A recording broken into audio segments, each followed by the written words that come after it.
Esta semana se ha celebrado el Día Mundial del Donante y esta noche nos acompaña una de las personas que se benefició de la solidaridad de alguna persona, José Manuel de Llano, trasplantado de hígado y páncreas. Muy buenas noches, José Manuel, vecino de A Coruña. Cuéntenos, antes de nada, un poquito cómo empezó su historia como trasplantado, porque creo que hay un antes y un después de todo eso. ¿Cuántos años lleva usted operado? Pues yo llevo 14 años y 9 meses, los cumplo hoy. Hoy está de aniversario de trasplante. De aniversario de trasplante, sí, sí. Y hay que darle, desde luego, las felicidades y la enhorabuena. Yo me las doy todos los días. Por estar así de bien. Yo me las doy todos los días, sí. ¿Qué calidad de vida tiene un trasplantado? Bueno, usted ya lleva eso casi 15 años con ese hígado y ese páncreas trasplantados. Pues ¿se puede vivir de la misma manera que vive cualquier otra persona? Se puede vivir con mucha dignidad, por supuesto cuidándose, cosa que yo no hice anteriormente, pero sí, se puede vivir perfectamente, ¿no? ¿En qué situación se encontraba entonces cuando se vio abocado a un trasplante? Porque me imagino no había otra salida, ¿era eso o nada?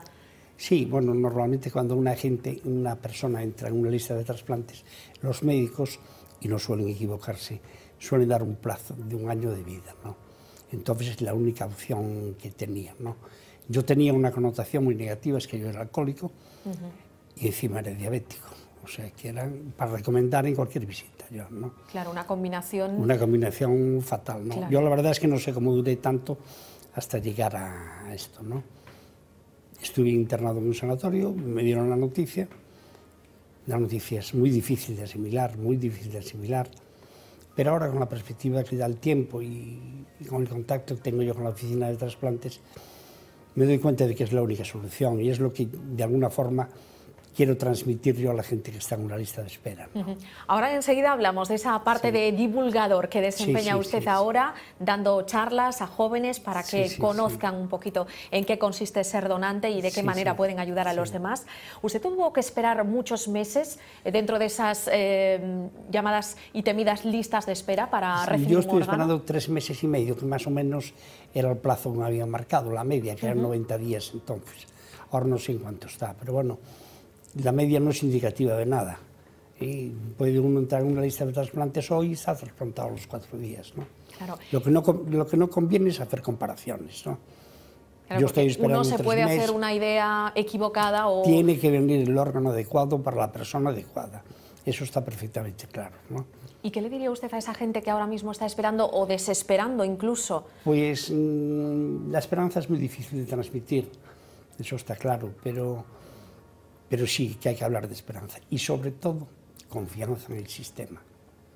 Tienen que tener confianza en el sistema porque hay gente que cree, yo me he encontrado con mucha gente, que esto solo es para los ricos, para la gente de posición.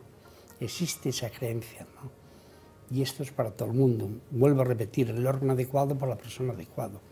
Tenga la cuenta corriente que tenga. Es igual, aquí no existen cuentas corrientes. José Manuel, tengo entendido que en su caso además se dio una particular peculiaridad. Normalmente se da la máxima de que es recomendable no conocer la identidad del donante, pero usted se enteró por casualidad. Bueno, es una conjetura por mi parte, pero cuando la cosa es blanco y en botella suele ser leche, ¿no? Yo estaba en casa de un amigo, de un fraternal amigo mío, me llamaron para el trasplante y uno tiene en la cabeza demasiadas cosas para preocuparse de otras cosas, pero en urgencias había muchísima gente y gente muy desolada, ¿no? Cuando llego arriba, la enfermera Covadonga Lemos, que está jubilada hace muy poco tiempo, me dijo: José Manuel, esto es una oportunidad, pero se trata, es uno de los datos que pueden decir. Se trata de un chico de 17 años que muere en un accidente de moto y no me dijo nada más, es una oportunidad, nada más, yo entre lo mío, nada más. Cuando ya estaba en reanimación, pedí la prensa, pedí 2 periódicos, La Voz de Galicia, por supuesto, y El País, no. Se lo pedí a mis hijos y mis hijos me trajeron solo El País. La Voz de Galicia no se agota nunca en La Coruña, no es en un lado o es en otro, es muy difícil que se agote. Entonces dije, en La Voz de Galicia hay algo que yo no puedo leer. Ya. Entonces me hice conjeturas, ¿no? A los pocos días vino un íntimo amigo mío y me dijo: hombre, tú eres mujer, está muy disgustada porque por toda La Coruña se corrió, que tu donante era fulanito de tal. Efectivamente, había tenido un accidente en un pueblo cercano a La Coruña Era un chico de 17 años, de familia conocida, y yo empecé a atar cabos, y es una conjetura por mi parte, pero bueno, le repito lo de blanco y en botella, sí. ¿Y usted intentó alguna vez ponerse en contacto con la familia de ese joven? No, ni lo creo oportuno, ni lo creo oportuno. En otros países sí se hace, en Estados Unidos hacen los partes y eso, pero no lo creo oportuno, no. Ni para ellos ni para mí. Yo tengo un agradecimiento eterno todos los días a la familia, pero no, por supuesto que no, ni lo recomiendo, vuelvo a repetir. ¿No? Y parte de ese agradecimiento, digamos que lo vehiculiza usted a través de esas charlas formativas en colegios, institutos, facultades. Cuéntenos un poquito cómo son esas charlas, qué les hace llegar usted a esas nuevas generaciones, digamos, que de alguna manera son los encargados yo formo parte de ser los solidarios del trasplante. Va un profesional del tema, que de acuerdo con su nivel, con el nivel de los niños, pues hace una exposición de cómo es el trasplante, da unas estadísticas, y después yo doy el tratamiento humano de la charla, claro, ¿no?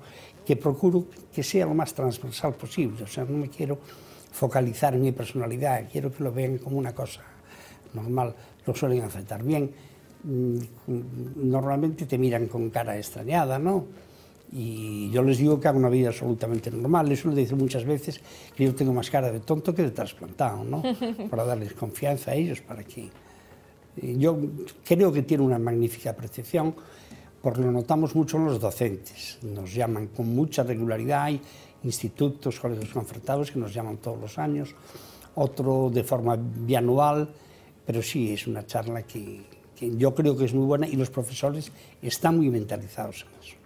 Sí, porque quizás muchas veces se tenga una percepción equivocada, y no solo en este tema, en el de la donación, sino en muchos otros, desde el desconocimiento, cuando no se tiene toda la información de la que se debería disponer. Las charlas son puramente informativas, es como se les dice a los chiquillos cómo funciona esto un poco, se hace cierta incidencia en las negativas, muchas que tenemos en Galicia, desgraciadamente, que a ver si las cambiamos, siempre están por encima del 25%, que es una cifra que comparado con otras comunidades muy parecidas sociológicamente a nosotros, pues son francamente malas. Precisamente ahora, José Manuel, que introduce sobre la mesa ese tema, el de las negativas, tenemos un gráfico en el que podemos ver la evolución comparando esa curva de España desde los años 90 hasta 2013 y la curva de Galicia, y como siempre ha habido una gran distancia, y lo estamos viendo, entre la línea amarilla, que representa el número de negativas familiares en Galicia, y la inferior, la roja, que es la de España. La media española siempre ha sido bastante inferior a la gallega.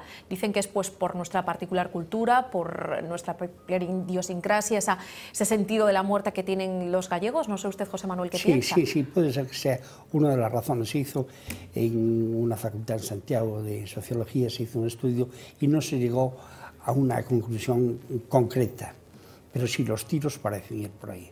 Lo peor de esto es que son cifras sostenidas en el tiempo. O sea, llevamos 15 o quizá más años que estamos por encima del 25%. Nos comparamos con Asturias, el año pasado tuvo el 4%. Yo tengo una sana envidia de los asturianos. Claro, somos vecinos y sin embargo hay muchas diferencias. Dice que somos primos hermanos. Yo creo que los primos somos nosotros y los hermanos son ellos. Además, Asturias tiene mucha menos tradición en el tema del trasplante que Galicia. Yo cuando me trasplanté en el 2000, en Asturias no trasplantaban hígado, no sé cuáles había, pero bueno, venían los asturianos aquí. Vamos a escuchar, si le parece, José Manuel, Antón Sánchez, es el coordinador, Antón Fernández, perdón, el coordinador de trasplantes en el CHUAC, en el Complejo Hospitalario Universitario de A Coruña, hablando precisamente de los motivos que se esconden detrás de esas negativas familiares y de esa alta tasa de hasta un 25% de nos a la donación de órganos. A estrategia pasa pola información, non? A información, a difusión, e pasa tamén polo recambio das ideacións, non? É moito máis difícil obter o consentimento da xente con moita idade que da xente nova, non? Como se lle pide a unha persoa que doe os órganos dun familiar? Con moito cuidado e con moito cariño, non? Unha persoa que está, unha familia que está sufrindo porque ven de perder a un familiar, pois hai que tratarla con moito respeto e con moito cariño, axudándoos, non?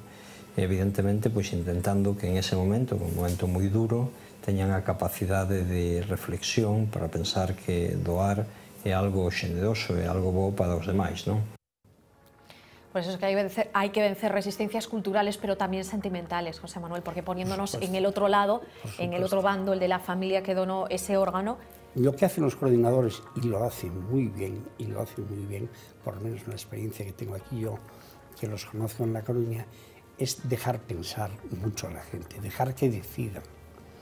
Y después dirigirse a la persona, por decirlo así, que lleva la manija, ¿no? Porque puede haber una persona que dice que sí, otra que no, y ellos tienen la perspicacia de saber a quién dirigirse, ¿no? Claro, a quién dirigirse y cómo comunicarlo tienen cursos de la mejor manera cursos, posible. especializan mucho y desde luego respiran humanidad, eso está claro. José Manuel, también hay que tener en cuenta que uno disponga de tarjeta de donante, y esto es importante, Sí. O el hecho de haber manifestado incluso en vida el deseo de ser donante, todo eso pasa a un segundo plano, queda relegado a la hora de la muerte, porque la última palabra la tiene la familia. Sí, sí. La ley no dice eso, ¿eh? Hay una ley de consentimiento presunto, pero los médicos, como buen criterio, lo utilizan, ¿no? Y hay alguna razón especial, y la razón es que a lo largo de la vida se puede cambiar de opinión, ¿no? La gente se puede cambiar de opinión y, de hecho, algunas veces en la oficina viene la gente y dice, venga a darme de baja de esto de la donación porque tengo un primo que lleva 2 años esperando y no le... Entonces la gente cree que, en realidad, en voz de un enfermero que yo acompaño mucho en charlas, siempre define la lista que es una lista circular. No tiene principio ni fin. Hay que tener la suerte, evidentemente, de caer en ese círculo, ¿no?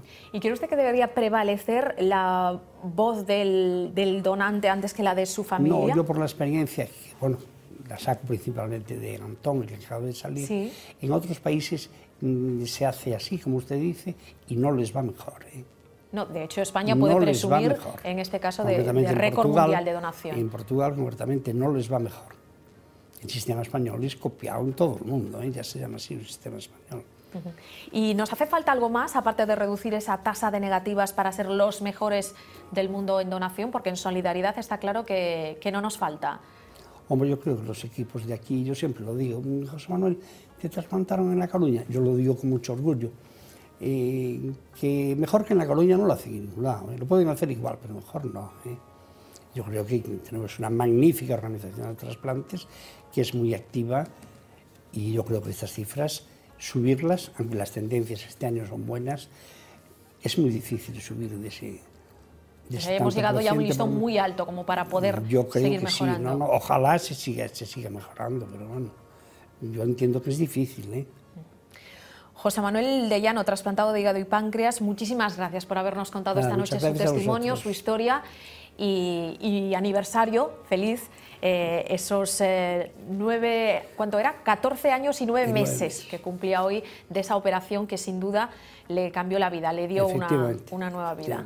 José Manuel, gracias. A vosotros, gracias. Nos marchamos, se quedan como cada noche con Vía V. Mañana viernes volveremos, como siempre, a eso de las 9 menos 5. Adiós.